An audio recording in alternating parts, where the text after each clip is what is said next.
Lichen really is everywhere, and it grows on all sorts of different surfaces. It grows on timber, on metal, on concrete, plastic, brickwork, and even on glass. Most people think they are a type of moss, whereas contrary to moss, lichen is actually not a plant at all. But instead, like many other ecosystems, not one organism.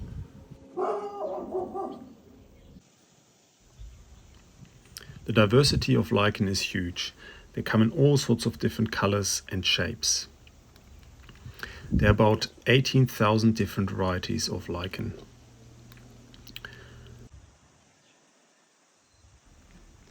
Historically, a lichen was considered just part fungi and part algae.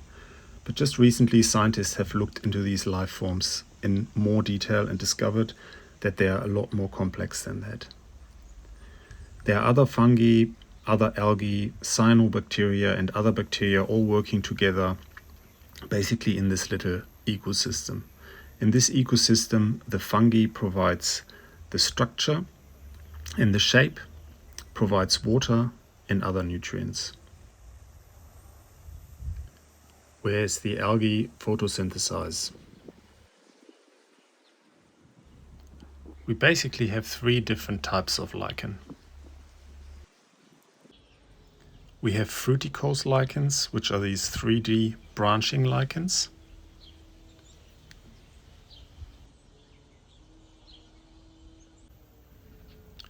We have foliose, which are these big leafy lichens.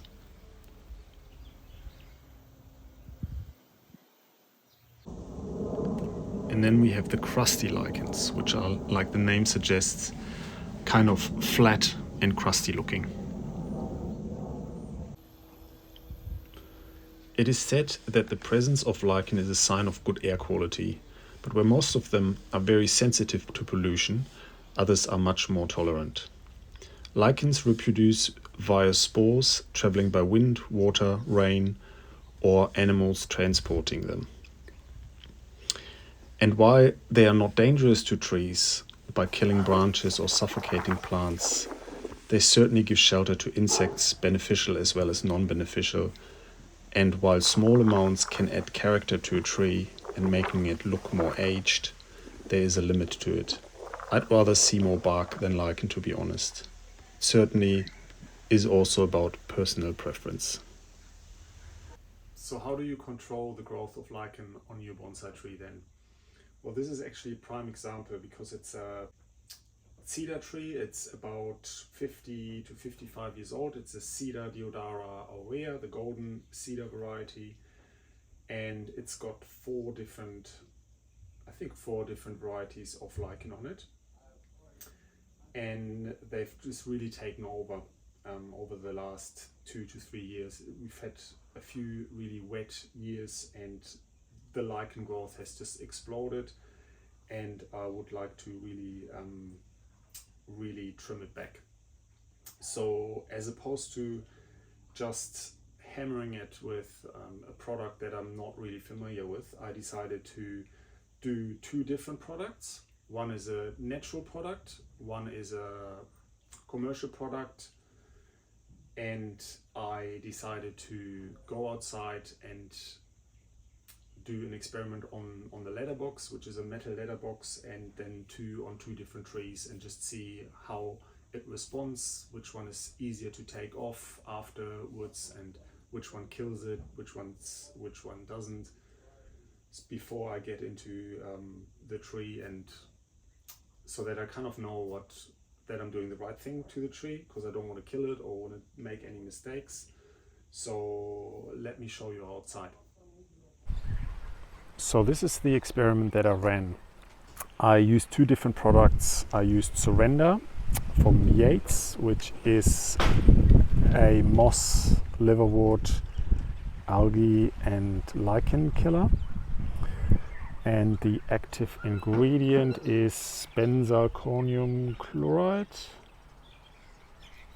Hope I pronounced it correctly. And I use that as as subscribed in the packet insert. So I think that's 10 milliliters or 15 milliliters per 1 liter. So I use that as product number one. And I remember from living in Australia that when there were huge floods in Queensland, that they used on a huge commercial operation, they used tea tree oil because it's a very potent natural fungi killer. They basically mix that with a carrier oil. I used coconut oil and then just put it on some area just to see what happens. So, and I did that twice actually. One day and then 2 days in between, and then I used it again. So here on the left hand side, this part is untreated.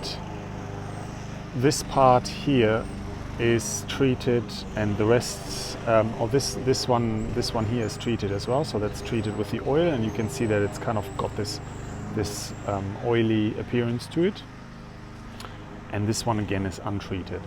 So to compare them, I mean, you can see that this is what that looked like. Whoops. So that is the original lichen. And then that's what happened to it after I used the Surrender product. So it definitely has done something. It's turned this kind of yellowish brown, and it's a bit flakier as well. But I mean, I think this was like that before. It's just really, the rest is just really hard to get off. I mean, even if you scrape it, it's still very hard to get off. Those flaky bits come off easily, and the rest you really have to do something about it. And then this is the part that I treated with the coconut oil and tea tree oil mixture.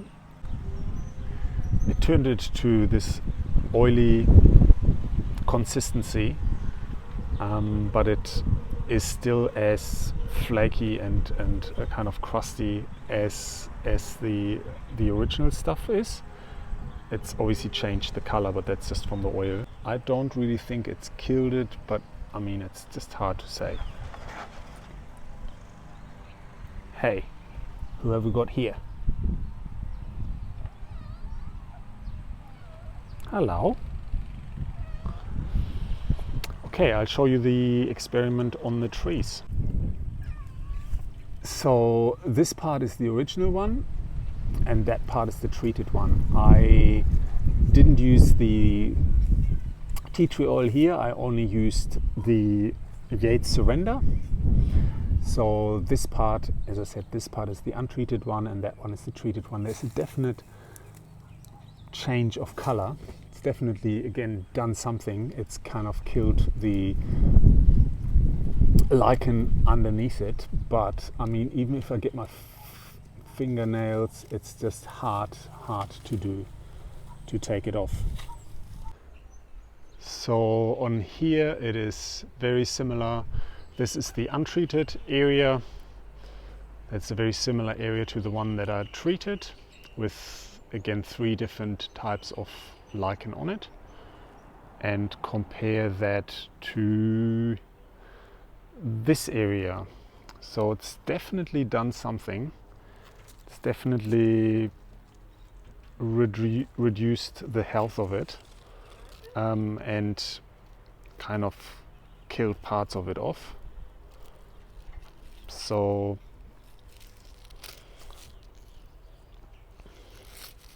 but is it easier to get off because of that? Probably not. I mean, it's the good thing is just that it basically kills it and it stops it from growing, and then you really have to mechanically do something. So I will try to do that within the next few days.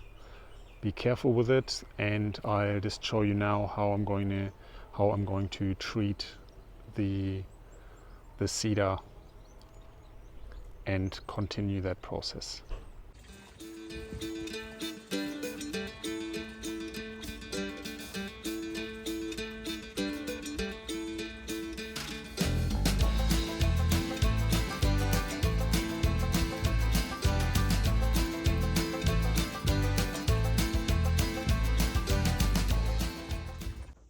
So what I decided to do in the end is go with the Yates Render product, and I've already put some of it here in the can, and I will use a paintbrush to basically dabble it onto the affected areas.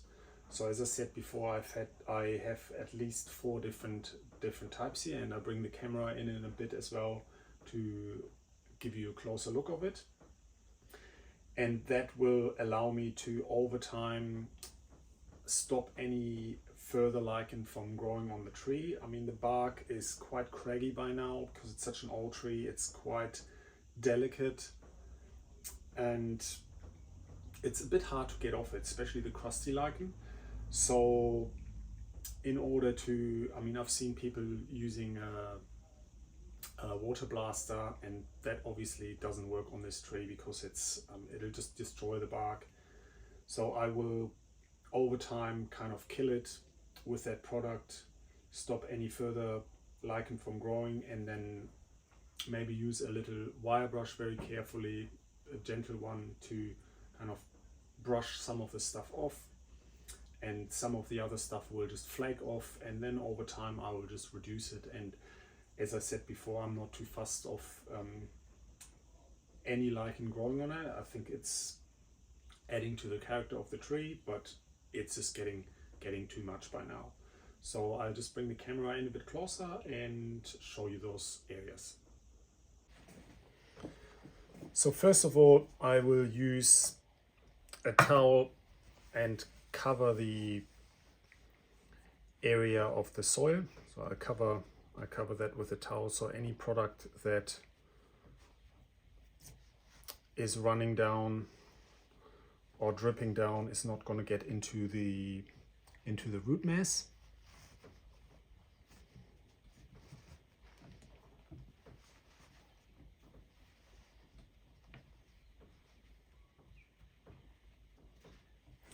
And then I will use the brush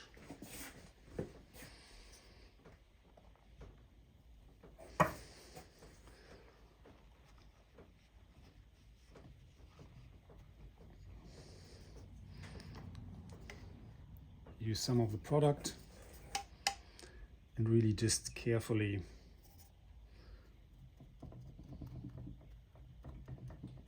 dabble it on.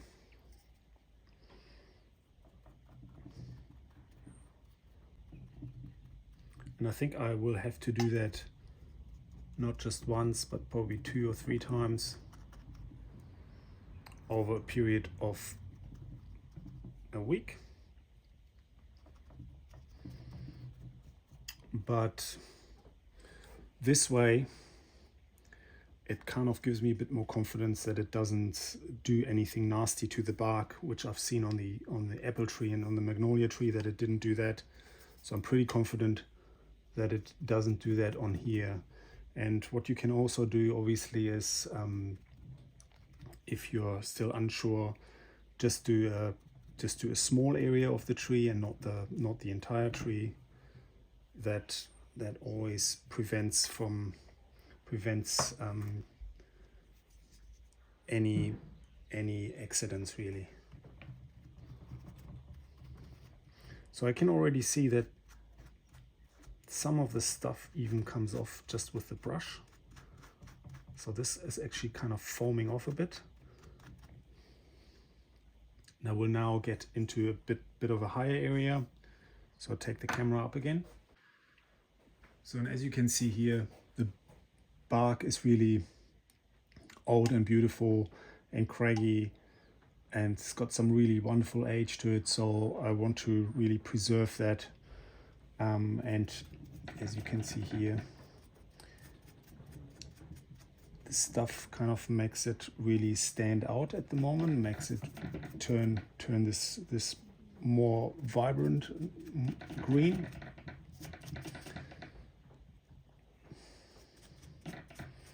And if I start to brush a bit harder, then it actually turns into this foam, which is quite good. Then it kind of smothers the whole area, and you see what you've already done and which areas you haven't. So I just do that all the way around now, and then I'll show you the other two areas.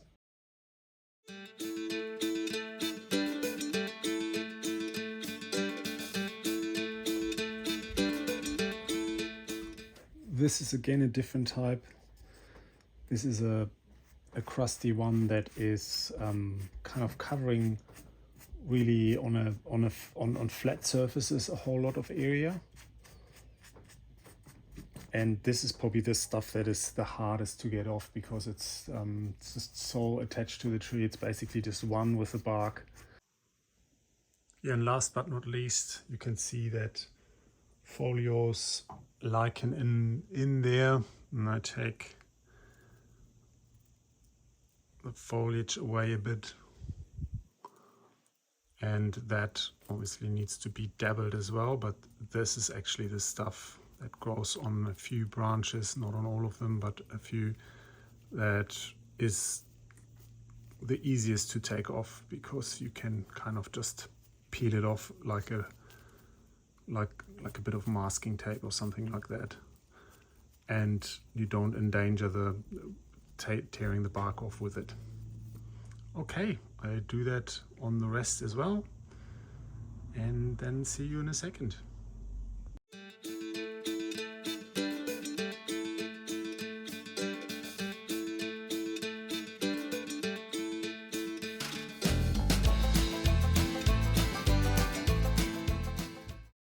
Yeah, last words on this tree. So why I've chosen the surrender product over the more natural tea tree oil is basically a few reasons. One is that it doesn't seem to leave any long-lasting stain on the tree, whereas the oil kind of leaves this oil stain, and it darkens the bark. And then you've got this smeary oil in between that is really hard to get out of, and I don't know how long that would take, even to leave it out in the rain and in the weather to weather off. Also that it kind of is easier to apply, that it foams up so that you can really see where you've been and where you haven't, especially on the more fiddly bits on the branches. And yeah, as always, I hope you like the content. If so, please give us a like and give us a thumbs up, and consider subscribing to the channel if you haven't so. I will give you a last spin of the tree, and then I hope to see you in the next video. Thank you very much for watching.